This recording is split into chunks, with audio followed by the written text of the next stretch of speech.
Well, hello, ladies and gentlemen, and people of YouTube. This is Pauly, otherwise known as Dirty Trickz FC, here with my esteemed colleague, Sir Greeny, esquire. He's going to be difficult today, but anyway, everyone seemed to enjoy the last video we did, so we thought we'd do a short little snippet today. Probably, I think the main subject we're going to have to touch on, Greeny, is the final of the Champions League. What league? The Champions League. You remember that one? The big one? Shiny colours? Big pictures? Surely Porto won that. And this, Greeny, is why we have problems.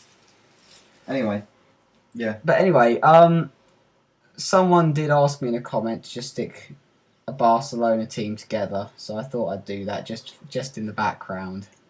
Greeny, for some reason, Greeny had a problem with it, but I don't know. Why do you want to see a Barcelona team? Everyone knows who plays in the Barcelona team. Well, normally I'm partial to having Jeffren play right forward. I wouldn't play Iniesta right mid, Paul, and they don't play three at the back. Well, I know they don't, but this isn't the Barcelona. This is the team. Formation I play. This is the formation. Flawed. Jot, fuck you. Let's carry on. Let's carry on before we start having a fist fight that will inevitably end in a game on Ultimate Team later, where you will pound my ass. But anyway, your opinions on the Champions League final, Greeny? Barcelona were immense. I'm not going to argue with that. United started well, looked promising, couldn't put the ball in the net, and then Barcelona do what Barcelona do best. They give to Xavi and Iniesta and let them.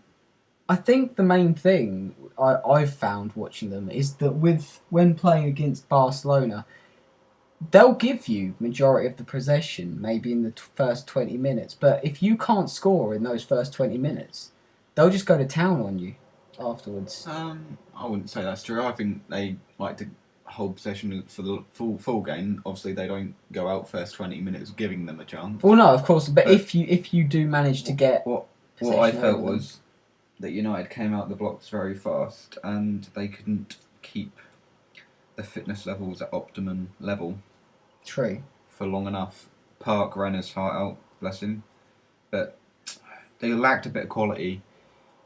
Speaking no names, Carrick, who I don't really rate, but I think they need definitely the centre midfielder. Should be their first signing after De Gea. But Valencia. I love that guarantee there. Their first signing after De Gea. Apparently they're after Ashley Young. He will be signed this week. Apparently. Are you sure? Yes. Because I've heard things that apparently that he didn't want to leave Villa.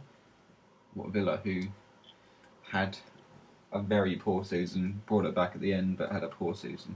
Anyway, true. I think Valencia didn't play very well in the final. No. Wasn't very effective, looked a bit succumbed by the emotion of the occasion. I mean, he's been out a long time. It's a big match for him to come back. Mm. Well, obviously he's been back a while, but I mean, Champions League final showed that he wasn't quite up to it at the moment. Yeah, and also interesting that Puyol wasn't in the starting 11 for Barcelona after being past fit the night beforehand.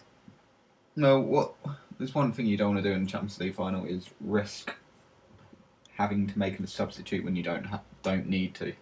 This is true. If Puyol played 20 minutes, pulled up,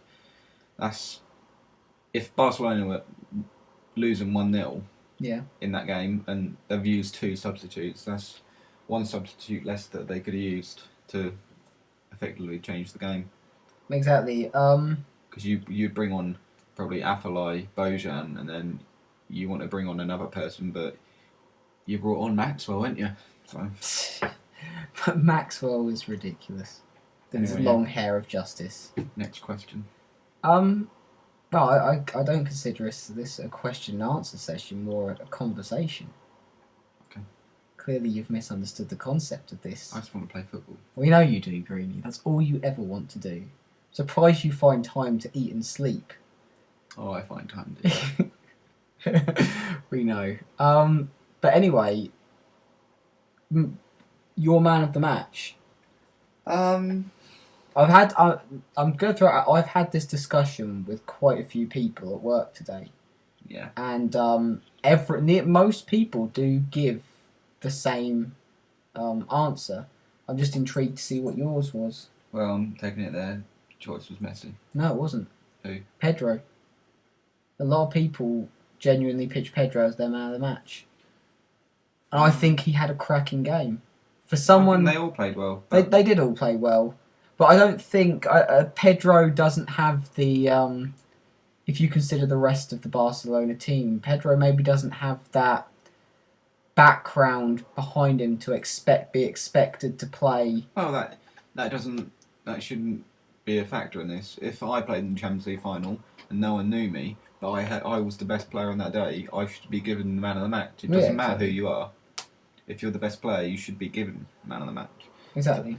Although I hate him, I thought Mascherano had a very solid game. Obviously, filling in at centre back is a tough thing to do. I mean, not many people can do it, but obviously, centre defensive midfielders don't really mind. Simon Rolfs, for instance, for Leverkusen this year, if anyone knows him. But yeah, I thought he coped well, and adding to the fact that Hernandez was pretty poor on the night. Yeah, which is a shame because Hernandez had a pretty good season, really. I think the build-up got to him. Everyone's saying, yeah, he's going to be world class. He's been quality this season. I mean, just let the boy do his work and then talk about him at the end of the season. That's what I think United. The one of the things with United is that they're sort of after the success they had with Ronaldo.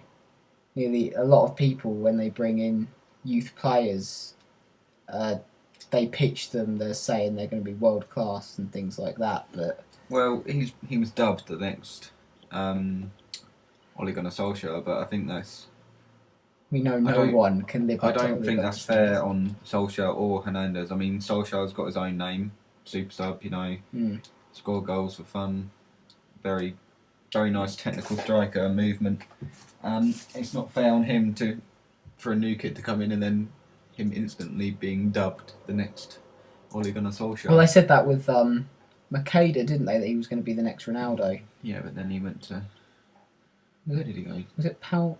No, he didn't. No. I can't even remember where he went to. There are people. There will be people watching this video screaming at us what team he went to, but it probably was Sampdoria. I know it was Serie A, wasn't it? Yeah, he didn't get played though. Didn't he? Why have I forgotten that? I know that. I know it. Everyone, sorry if that's wrong, but yeah, so it was definitely.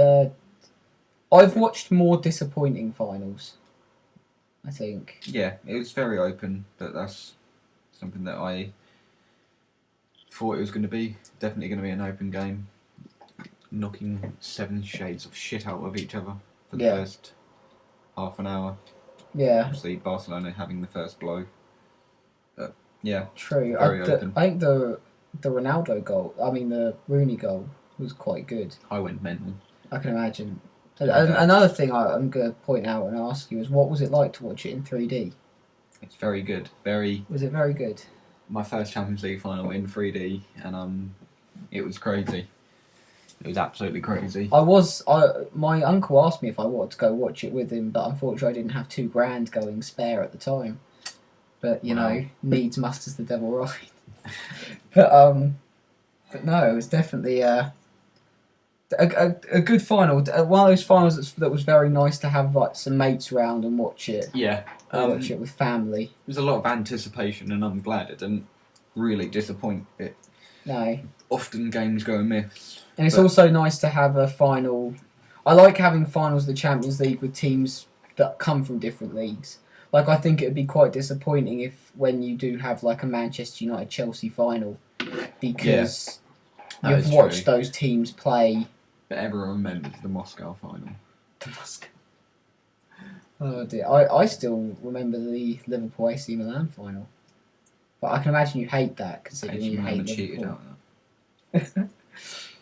I can remember I was in. Hang on, the AC Milan versus Liverpool, the second leg. Oh god. when Inzaghi came to the fore. When Inzaghi stepped up. Very potent. He didn't just stand up. He screamed, "This is Sparta!" at the same. But no, it definitely a nice game, and I enjoyed it. And now you're just taking trick shots. Did it go in? No, it didn't. But yeah. Other than that, there wasn't a massive amount. You know, it almost makes me wish there had been a sending off or something, so that we could have discussed that more in depth. But the goals were pretty standard United Barcelona. You know. Other than that, I think the only thing we can really touch on now is maybe possible transfers for a couple of minutes. What I want to see happen, or what I think will happen? What you think will happen? Well, these people need to know who they should go down Ladbrokes for. The team of next year, who will surprise everyone, is going to be Juventus. I'm going to agree with you there. Listen to me. Juventus next year, you heard it first. It's all dependent on what clubs want to let people go, how much money they're going to go for, if they're willing to let them go. Loads of factors. Really. Well, fate can only decide. I think it almost makes me wish Juventus had enough money to take Kaká off our hands, because he owned Serie A like there was no tomorrow. You can only really see him going back to AC Milan. But yeah, Juventus have already bought, obviously, Pirlo. They've been linked with Nani, and they've been linked with Tevez. Obviously they've got Del Piero, Lucatoni. Yeah. Not to mention Buffon. Still probably one of the best keepers in the world. So, I think some of the guaranteed signings is De Gea to United. Yeah. Obviously, we know Sahin and Altintop have gone to Real Madrid. Yeah. What about Neymar? Neymar will be going to Chelsea if he goes to anyone. This is true. How old is he? He must be 19. But Chelsea are supposed to be in for Neymar and Aguero, so what they'll be playing is probably Essien, Lampard, Neymar, Malouda, Aguero, Torres up top, because I can't see Drogba staying. So what, 4-5-1? No. I think 4-5-1 will work quite well for them, actually. Why? Have the normal four, have Essien in centre defensive mid, then like Lampard and whoever else just in front of him, Aguero just in front of him, and the two wingers have Neymar, have whoever you want there, really. No, it's not 4-5-1 then, is it? That's what is considered 4-5-1. It's not 4-3-3. That wouldn't be 4-3-3. Not if you're playing a centre attacking mid. What? Not if you're playing Aguero as centre attacking mid. Yeah, but you don't play Aguero centre attacking mid. If he bangs in goals from striking. Oh dear. We'll have to mediocre, Paul. Mediocre there from you. I'll punch you in the face. At best. I'll punch you in the face. Mediocre at best. Square in the nose. I will record it and let these people watch me punch you. If you're going to play anyone, you're going to play Neymar and Malouda on the wing. That'd be mental. Exactly. Listen to me. Okay, ladies and gentlemen, well... That's why it's like a Man United. That's all we have for today. I hope you enjoyed this, and watch my other videos. My last video was very interesting, something that would interest you all, and get those views and some subscribes up. Greeny is drinking Mountain Dew awkwardly. But I'm trying to think of... Give me some ideas for something interesting I can do at the end of every video. I want a particular sign-off. Saying goodbye. Well then. Well, that's goodbye from me. And goodbye from him. Goodbye. Goodbye, George.